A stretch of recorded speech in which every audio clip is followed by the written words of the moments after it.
Rappers and music producers, it's Curtis King, CurtisKingBeats.com, and today I want to ask you a question, a very important question. How many times has the thought come into your head, what if this doesn't work out the way that I envisioned it? Meaning your career. Let's talk about it.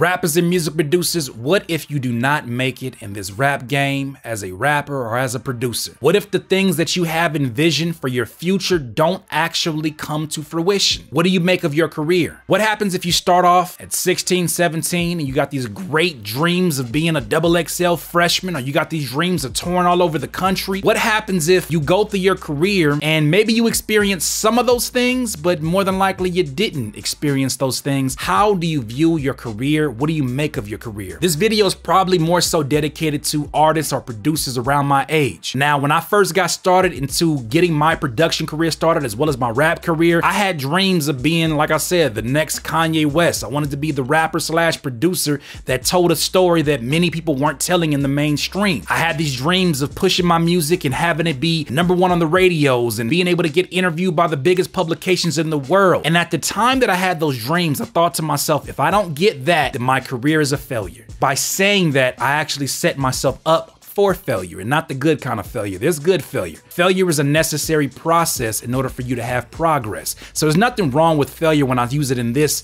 particular example, but I set myself up for failure not because I had grand dreams, but because I made my dreams about a destination and not about the journey. As I look back on my career as a rapper and a producer, although, you know, my credits are pretty impressive, from the Kendrick Lamars to the Ab-Souls to MTV and VH1, I'm very proud of those. But as I think about when I have to explain this career to my son one day, what are the highlights? What are the things that you really remember that hold near and dear to you? I could definitely say my time going on tour. I had an opportunity to go on tour for 2 months and go to 25 different states and 52 different cities in less than 2 months, and that was a great experience. Wasn't the best experience of my entire career. I can say that, man, you know, the opportunities that I had to work with these big corporate sponsors and even work with artists like the artists that I mentioned before, man, those are great opportunities. Having the time where I'm playing a beat fresh out of my grandmother's patio and I'm watching Kendrick Lamar looking at Ab-Soul when the beat first comes on and these horns are just blaring through and they're looking at each other in disbelief. Those are great moments, not the best moments of my entire career. The best moments of my career have not come to me, not even when I was #4 on the iTunes hip hop charts twice. It wasn't about the accomplishments. It was about the growth, and it was about the contribution that I gave to my peers. When I activated myself as a quote unquote YouTuber and I started making these videos, that's when my true happiness kicked in. It wasn't embedded in these accomplishments.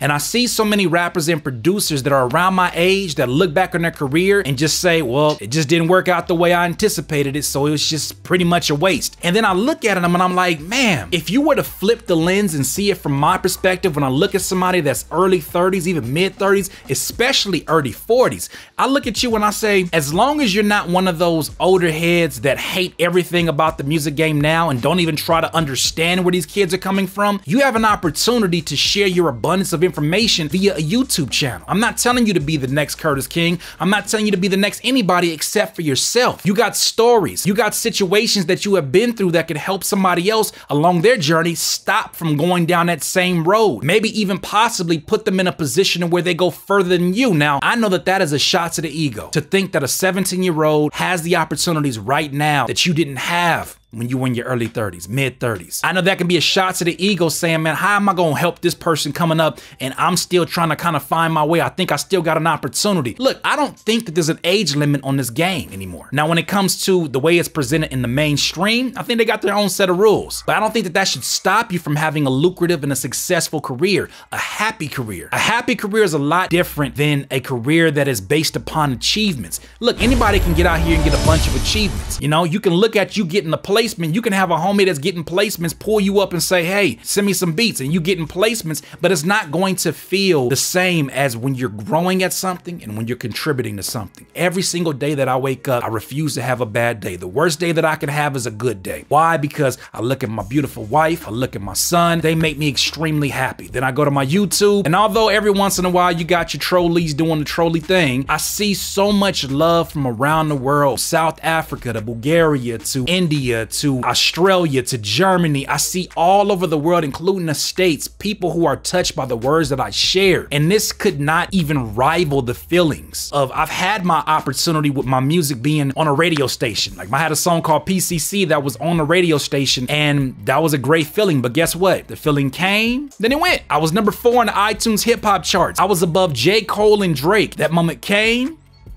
then it went, and then it was like, what's next? And I'm here to tell you, do not, if I can give you any great advice, please do not center it in on a journey or a materialistic thing. You can get to that house. I've been in multi-million-dollar houses of producers that have had massive success in this game. And guess what? The walls of that house feel the same way as the walls inside of my house. They're a lot longer and a lot higher, but they still feel the same way. The furniture don't feel different. The toilet's still toilet the way they do. The windows still open the same way that our windows open. Well, theirs might have been automatic, but you get my point. The problems that you have now will only be magnified by being in a grand place. If you have a problem with getting gas at night because you're paranoid already, what you think is gonna happen when you riding around in your Lamborghini and that joint is only 14 miles to the gallon and you gotta stop and you gotta put your little suicide door up to get out and put your gas in. People looking at you like, oh, you got that bumblebee yellow Lamborghini, huh? I'm about to come up on you. You think that your paranoia just gonna leave because you got money now? That's just not the reality. If you get anything from my videos, I'm hoping that you understand that if you are up there in age, and when I say up there in age, we're still young. At 30, we're still young in the grand scheme of things. Let's really get it into perspective. We're still young in the grand scheme. We have so much more life to go from here. But the thing about it is this, don't look at your age as a limitation. Look at it as an abundance of information, an abundance that you can share with other people. The opportunity for you to be like, you know what? Although I did not have the success that I envisioned when I first started, I have information that can basically help you stop from going past these roadblocks and these obstacles that I had to deal with over and over and over and over again. You have the information. Are you willing to share it? I know some of you are like, well, who am I to give information to somebody to be something if I never was that myself? Let me give you an example. An expert witness inside of a courtroom is not somebody who's a specialist about crime and murder. It's somebody who knows 95% more, knows a whole lot more about a particular event than everybody else in the room. Think to yourself how many times you're in a room with young creatives who are just trying to find their way and you have so much information to give them, whether it's about Pro Tools, about recording technique, the way that you're supposed to talk into a microphone, the way you're supposed to hold a microphone, the way you put a show mix together, how you don't want to rap over your vocals. All these things are valuable, but sometimes the younger audience doesn't know until they're exposed to it. What do you have to give them that is of value? You never know, because that could be your opportunity to start generating income